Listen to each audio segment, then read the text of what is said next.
आज मैं विवेक पांडे जी से मिला, जो कि अरुणाचल का ट्रांसपोर्ट कमिश्नर है, स्टेट ट्रांसपोर्ट सर्विस कमिश्नर, यानी कि जो आप लोगों को बस का सर्विस देता है सारा अरुणाचल में, जो मैं उनको मिला। तो मैंने उनसे एक शिकायत भी किया, क्योंकि अरुणाचल में पीडीएस से पीडीएस से भी पीडीएस तो सबसे बड़ा स्कैम है अरुणाचल में, ऐसे स्कैम था। तो उसको लेकर भी अभी उसका मतलब बराबरी का एक सबसे बड़ा घोटाला एक सामने और आया है कि हमारा अरुणाचल स्टेट ट्रांसपोर्ट सर्विस को तो आप लोग को पता है कितना पुअर सर्विस है ना। इवन हमारा सिटी में बोलो कोई बस नहीं है, गांव में बोलो कोई बस नहीं है, कभी कभार सप्ताह में 1-2 बार जाता है। फिर भी यहाँ पर बहुत बड़ा एक घोटाला चल रहा है कि यहाँ में एक रैकेट चला रहा है कि मेंटेनेंस के नाम पर, पार्ट्स के नाम पर, पार्ट सप्लाई के नाम पर, फ्यूल सप्लाई के नाम पर, और आपका ये इंजन ऑयल सप्लाई के नाम पर, टायर सप्लाई के नाम पर, बहुत सारा चीज़ों में यहाँ पर एक चीज़ माने घोटाला चल रहा है कि एक बास जो 1000 टन मतलब फ्यूल खाने के लिए और 1000 टन इंजन ऑयल खाने के लिए, और रोज रोज वो बस को दिखाया जाता है कि ये मेंटेनेंस चल रहा है, मेंटेनेंस उसका नाम पे चल रहा है वो के। तो ऐसा में हम लोगों को आरटीआई के थ्रू से हमने खुलासा किया है कि यहाँ पर एक बास में इवन 90 लाख,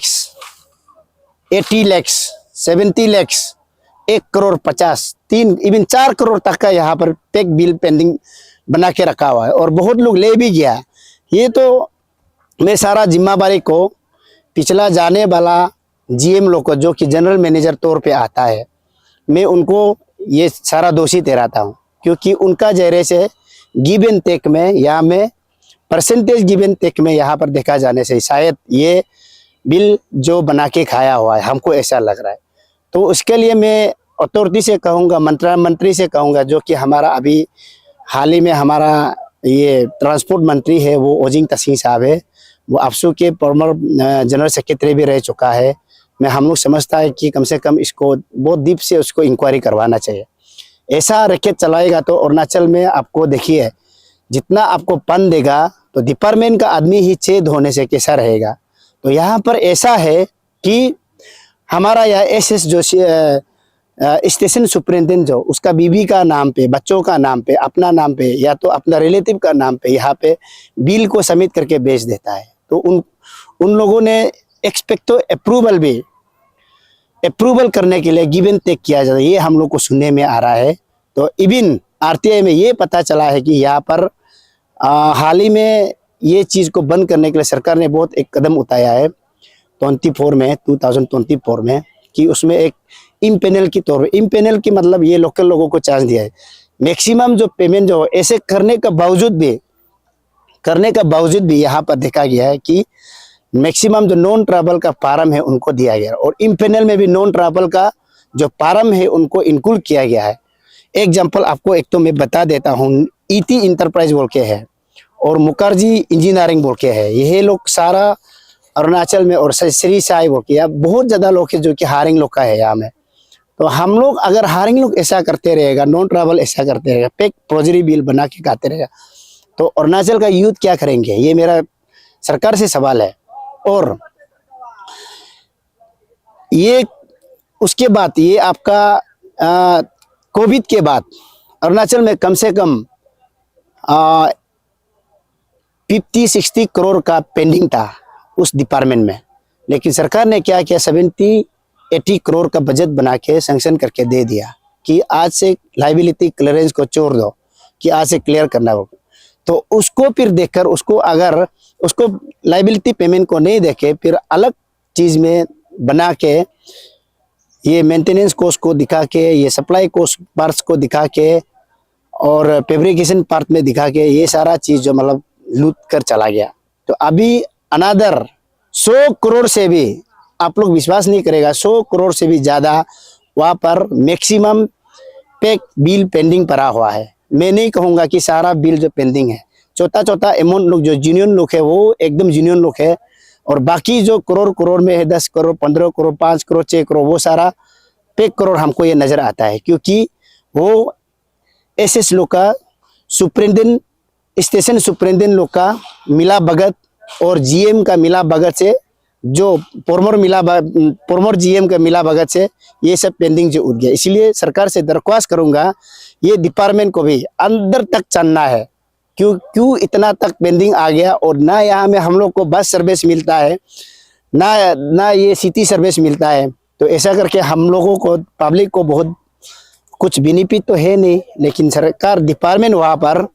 पेंडिंग प्रोजरी बिल बनाकर 100 करोड़ 200 करोड़ ऐसा उतारकर सारा स्टेट का स्ट्रक्चर को बर्बाद कर रहा है। इसलिए मैं सरकार से कहूँगा, सारा ये डिपार्टमेंट को अरुणाचल एंटी करप्शन ब्यूरो का अंदर लाइए, उनको इन्वेस्टिगेशन करवाइए। देखिए गाड़ी तो चलता नहीं है, लेकिन फ्यूल तो कितना करोड़ का, कितना डिस्ट्रिक्ट में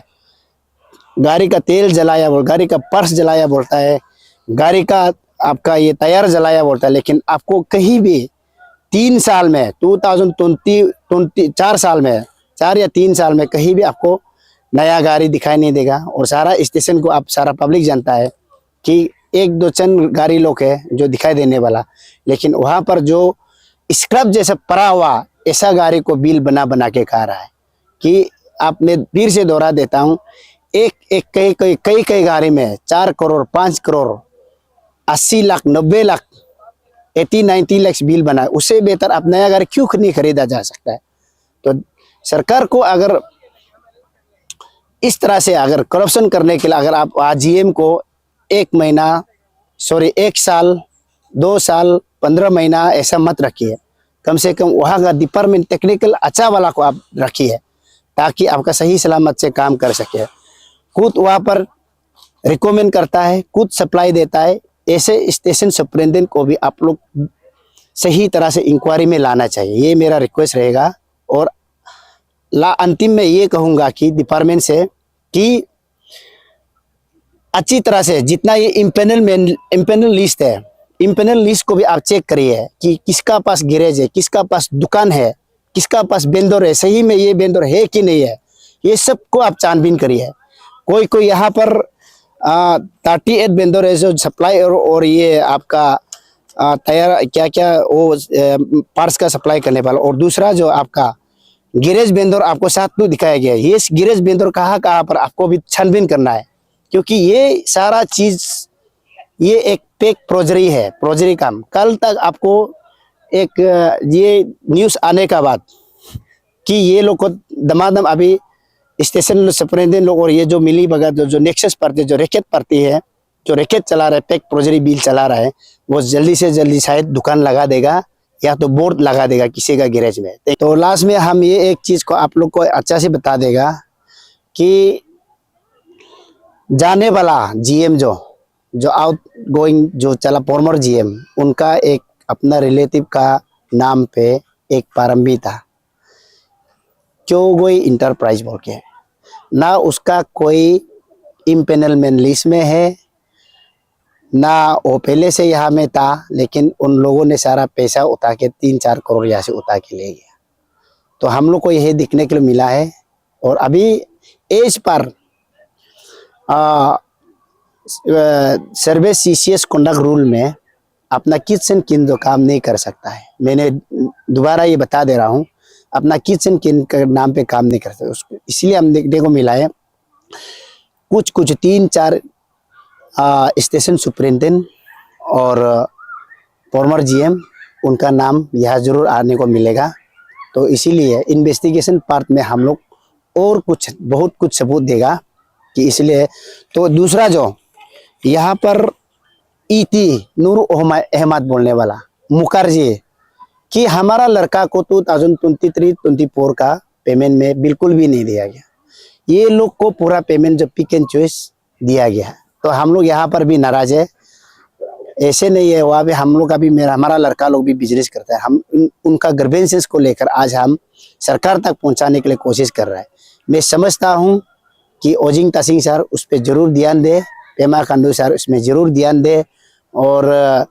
हमारा जो विवेक पांडे जी है ट्रांसपोर्ट कमिश्नर जरूर ध्यान दे, और हम लोग एसीबी तक लेकर जाएगा, यानी कि अरुणाचल एंटी करप्शन ब्यूरो तक कम से कम केस को कम से कम रजिस्टर करके अच्छा से छानबीन करने के लिए। यहाँ कितना घोटाला चल रहा है, कितना रैकेट चल रहा है, नेक्सस चल रहा है कि यहाँ पर करप्शन को बढ़ावा दे रहा है। Thank you very much.